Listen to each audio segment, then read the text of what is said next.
Olá, pessoal! Hoje eu trouxe aqui duas questões do cargo de agente de combate a endemias. Foi do município de Gaspar e foi do ano de 2022.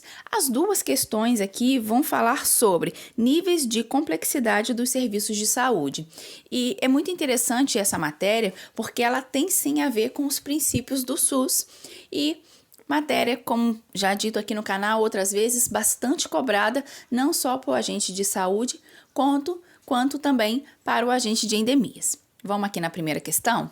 A primeira diz assim, ó: no que se refere aos aspectos organizativos do Sistema Único de Saúde, atribua V para verdadeiro e F para falso as afirmativas a seguir. Então, aqui nós temos três afirmativas que nós temos que julgar se são falsas ou se são verdadeiras. E diz assim a primeira: os serviços de saúde devem ser organizados em níveis decrescentes de complexidade. Atenção primária, atenção secundária e atenção terciária. A segunda afirmativa está assim, ó: os serviços de saúde devem estar localizados em áreas geográficas específicas, planejados com base nas necessidades dos diversos usuários.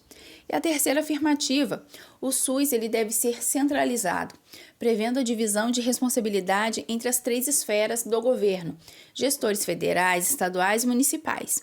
Assinar a alternativa com a sequência correta. Então, aqui nós temos 5 opções, né? Letra A, B, C, D e E. As mais variadas sequências aqui, né? De verdadeiro, falso, ou tudo verdadeiro, ou falso, verdadeiro, verdadeiro. Bem, pessoal, a primeira afirmativa, a gente tem que ter muito cuidado com questões assim, porque uma única palavrinha, ela pode acabar com a questão toda e esclarecer ali se ela está certa ou errada. Essa primeira afirmativa, essa palavra, ó, decrescentes, ela é que estraga tudo. Por quê? Porque, como eu falei para vocês, quando nós falamos em níveis de complexidade dos serviços de saúde, a gente encontra isso lá nos princípios do SUS, nos princípios organizativos. E lá nós temos o princípio da regionalização e hierarquização, que diz que os serviços eles devem ser organizados em níveis crescentes de complexidade. Ou seja, quando nós falamos em nível crescente, nós estamos falando ali, primeiramente, a porta de entrada, atenção primária, atenção secundária e, por fim, a gente está falando de procedimentos mais complexos. Então, nós estamos falando da atenção terciária. Ou seja, não podemos afirmar que é em nível decrescente. A pessoa, num modo normal, vamos dizer assim, ela não começa lá na atenção terciária e vem para a primária. Aí seria decrescente. Só que no nível crescente é a atenção primária, secundária e terciária. Então, a pessoa, muitas das vezes, o primeiro lugar que ela vai, unidade. Tá certo que algumas pessoas vão no pronto atendimento, mas até o pronto atendimento, ele faz um encaminhamento para a pessoa passar pela estratégia de saúde da família. Então, a pessoa tá com algum sintoma, é o primeiro lugar que ela vai, no posto, na unidade mais próxima a ela, e ali, muitas das vezes, é feito um encaminhamento de acordo com a queixa daquele paciente ali ou que foi constatado. Então, aqui, a primeira é falsa, porque não são níveis crescentes de complexidade, sim, decrescentes de complexidade, e sim níveis crescentes, tá? Aí, de fato, vem atenção primária, secundária e terciária. Tá ok? Então, a primeira é falsa. A segunda diz que os serviços de saúde, eles devem estar localizados em áreas geográficas específicas, planejados com base nas necessidades dos diversos usuários. Essa afirmativa, ela vem mais uma vez nesse princípio organizativo de regionalização e hierarquização que diz, né, que além dos serviços de saúde eles serem por níveis crescentes de complexidade, ele diz que circunscritos a uma área determinada geográfica, planejados a partir de critérios epidemiológicos e com definição e conhecimentos da população a ser atendida, né? Depende muito daquele bairro, das pessoas daquele lugar ali, porque nós sabemos que difere muito de um lugar para o outro. Então, sim, essa afirmativa é verdadeira, é um dos princípios. Então, a pessoa que já vem estudando os princípios do SUS, ele com certeza vai acertar essa questão porque vai lembrar dessas palavras. E a terceira afirmativa, que diz que o SUS ele deve ser centralizado, prevendo a divisão de responsabilidades. Gente, aqui, ainda que você não tivesse... presta bem atenção no que eu vou falar agora. Ainda que você não tivesse lido nenhum princípio, ainda que você não tivesse pego nenhuma lei, você não pegou a Constituição, você não pegou a lei orgânica, você não pegou nada disso. Aqui já é uma pegadinha, porque diz que o SUS deve ser centralizado, mas fala aqui da divisão de responsabilidades. Quando fala de divisão de responsabilidades, quando a gente fala que algo não é centralizado, ele é descentralizado. Por que descentralizado? Porque a responsabilidade, vamos pensar assim, a responsabilidade ela não fica só lá em Brasília. Se a responsabilidade ficasse somente em Brasília, aí a gente poderia dizer que sim, é centralizado. Mas nós temos a responsabilidade sendo dividida entre o federal, o estadual e o municipal. A própria questão diz, tem uma divisão de responsabilidades. Se tem uma divisão de responsabilidade entre as 3 esferas do governo, então nós temos uma descentralização. E mais uma vez, cai no princípio descentralização e comando único. Ou seja, descentralizar é redistribuir poder e responsabilidade entre os 3 níveis do governo. Por isso, essa terceira afirmativa é falsa. Então, qual a sequência ficou? Ficou falso, verdadeiro, falso. Falso, verdadeiro e falso, que é a nossa letra B. Tá ok? Pode marcar aí a nossa letra B.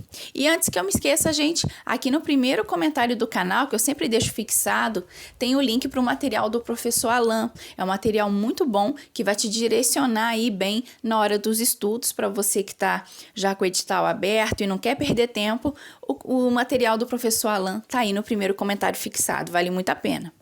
E vamos para a nossa segunda questão, que também vai falar de níveis de complexidade. Ela diz o seguinte, em relação aos níveis de assistência, primário, secundário e terciário, que nós falamos agora há pouco, marque verdadeiro ou falso.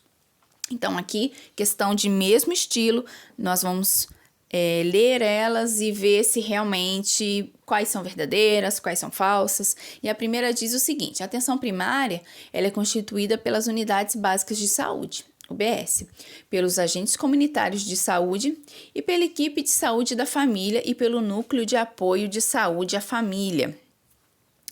Letra B, a atenção secundária, ela é formada pelos serviços especializados em nível ambulatorial e hospitalar, com densidade tecnológica intermediária entre a atenção primária e a terciária.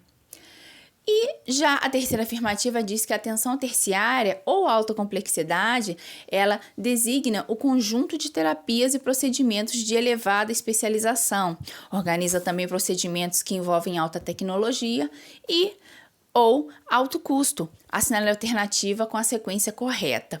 Bom, pessoal, isso aqui é uma coisa importante que muitas das vezes a gente não dá tanta importância assim, que é essa definição do que é a atenção primária, secundária e terciária. Mas, se você tiver dúvida de guardar isso aqui, eu sempre gosto de pensar realmente ali na atenção terciária, na atenção primária, a gente pensa na unidade. Quando nós pensarmos na atenção secundária, a gente pensa ali num nível realmente intermediário, hospitais e clínicas de pequeno porte. Na atenção terciária, nós temos hospitais de grande porte, mas isso, gente, não estou falando apenas de espaço físico. A gente está falando de procedimentos mais complexos, tecnologia mais avançada, como, por exemplo, um local, uma clínica que faça o procedimento de ressonância magnética ou transplante de órgãos. A gente vê que são, sim, procedimentos de alta complexidade. Ou, por exemplo, lá, como a gente tem aqui no Brasil, o INCA, o INJA, onde o pessoal faz o tratamento oncológico. Então, nós vemos que são procedimentos de alta complexidade que cabe ali na atenção terciária. Então, exatamente, gente, todas aqui são verdadeiras, portanto, pode marcar a letra B, porque todas estão explicando muito bem os níveis de atenção, tá? Tanto a primária, secundária e terciária. E isso aqui é muito importante. Se você, nesse momento, puder fazer as suas anotações, faça. Se você tem dúvida se alguma coisa é atenção primária, secundária ou terciária, pesquisa, mas elas são bem tranquilas da gente gente está aguardando.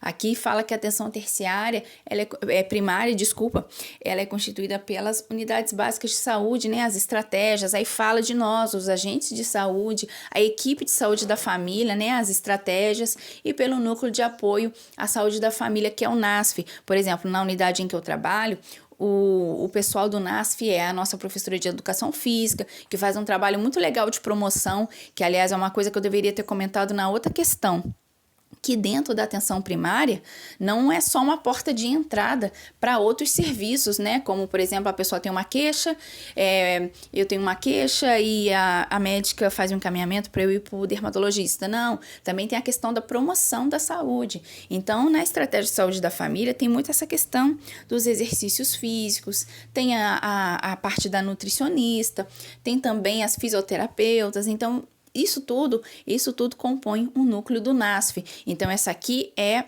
uma explicação muito completinha sobre a atenção primária. Vale a pena guardar e nesse momento, eu faria minhas anotações. Então, quais respostas nós ficamos? Número 1, letra B, e número 2, também letra B, tá ok, gente? Mais uma vez, obrigada pela atenção de vocês, bons estudos, e quem vai fazer prova esse mês, boa sorte!